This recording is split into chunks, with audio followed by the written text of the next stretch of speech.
ವೇದಿಕೆಯಲ್ಲಿರುವ ಗಣ್ಯರೇ, ಪ್ರಾಧ್ಯಾಪಕ ವೃಂದದವರೇ ಹಾಗೂ ನನ್ನ ನೆಚ್ಚಿನ ವಿದ್ಯಾರ್ಥಿಗಳೇ, ನನಗೆ ಜಾಸ್ತಿ ಈ ಥರ ಮಾತಾಡಿ ಏನೂ ಅಭ್ಯಾಸ ಇಲ್ಲ. ಆದರೂ ಒಂದು ನನ್ನ ಭಾವನೆ ಹಾಗೂ ನನಗೆ ತಿಳಿದ ಒಂದು ಎರಡು ವರ್ಡ್ಸನ್ನು ಹೇಳ್ತೇನೆ.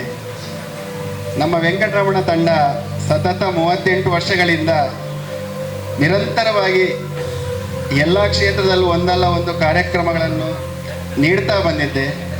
ಖಂಡಿತ ಅದು ನಿಜ. ಆದರೆ ಇದು ನಮ್ಮ ಸದಸ್ಯರದಾಗಲಿ ನಮ್ಮ ವೈಯಕ್ತಿಕ ಕಾರ್ಯ ಅಲ್ಲ. ಇದಕ್ಕೆ ನಮ್ಮ ಸದಸ್ಯರುಗಳಿಗೆ ಸಿಕ್ಕಂಥ ಶಿಕ್ಷಣ ಹಾಗೂ ಆ ಗುರುಗಳು ನೀಡಿದಂಥ ಸಂಸ್ಕಾರ ಇದೇ ಇಲ್ಲಿವರೆಗೆ ನಮ್ಮನ್ನು ಕರ್ಕೊಂಡು ಬಂದಿದೆ. ಸೊ ಆದುದರಿಂದ ನಮಗೆ ಈ ಮಕ್ಕಳು ಇದ್ದಾರೆ, ಇವರಿಗೆ ಒಂದು ಉತ್ತಮವಾದ ಶಿಕ್ಷಣ, ಅದೇ ಥರ ಅವರ ಈ ಥರ ಕ್ರೀಡೆ ಆಗಲಿ ಈ ಥರ ಯಾವುದೇ ಕ್ಷೇತ್ರದಲ್ಲಿ ಅವರನ್ನು ತಯಾರು ಮಾಡುವುದು ಪ್ರಾಧ್ಯಾಪಕರ ಕರ್ತವ್ಯ. ಅದನ್ನು ಬಹಳ ಚೆನ್ನಾಗಿ ಅಚ್ಚುಕಟ್ಟಾಗಿ ನಿಭಾಯಿಸ್ತಾ ಇದ್ದೀರಾ. ನಿಮಗೆ ನಾವು ಇವತ್ತು ಏನು ಸಮವಸ್ತ್ರ ಇದೊಂದು ಕೊಡುವ ಕಾರ್ಯಕ್ರಮ ವಹಿಸ್ಕೊಂಡಿದ್ದು, ಇದು ಸಣ್ಣದು ಮಾತ್ರ. ಇವತ್ತು ಗುರು ಪೂರ್ಣಿಮೆ, ಇಲ್ಲಿ ನಿಮ್ಮನ್ನೆಲ್ಲ ನಾವು ತಕ್ಕ ಮಟ್ಟಿಗೆ ಸನ್ಮಾನ ಮಾಡಿ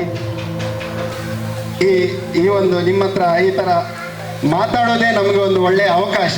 ಅದಕ್ಕೋಸ್ಕರ ನಾವು ಬಂದಿದ್ದೇವೆ. ಇನ್ನು ಈ ಶಾಲೆಯಲ್ಲಿ ಉತ್ತಮ ಗುಣಮಟ್ಟದ ಶಿಕ್ಷಣ ಸಿಗಲಿ, ಇನ್ನೂ ಹೆಚ್ಚಿನ ವಿದ್ಯಾರ್ಥಿಗಳು ಬರಲಿ. ಅದಕ್ಕೆ ನಮ್ಮ ತಂಡ ಯಾವತ್ತು ನಮ್ಮಿಂದ ಏನಾಗುತ್ತೆ ಸದಾ ನಾವು ಆ ಒಂದು ಅವಕಾಶಕ್ಕಾಗಿ ನಾವು ಕಾಯ್ತಾ ಇರ್ತೇವೆ.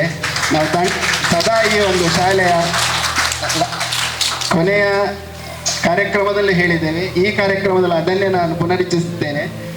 ಈ ಶಾಲೆಗೆ ನಮ್ಮಿಂದ ಏನು ಸಹಾಯವಾಗುತ್ತೆ ನಾವು ಖಂಡಿತ ಅದನ್ನು ನೀಡಲು ಎಂದೂ ನಾವು ಹಿಂಜರಿಯುವುದಿಲ್ಲ ಅಂತ ಹೇಳಿ, ನೆರೆದಿರುವ ಎಲ್ರಿಗೂ ಇನ್ನೊಮ್ಮೆ ಗುರುಪೂರ್ಣಿಮೆಯ ಶುಭಾಶಯ ಹೇಳಿ ಅವಕಾಶಕ್ಕಾಗಿ ಧನ್ಯವಾದ.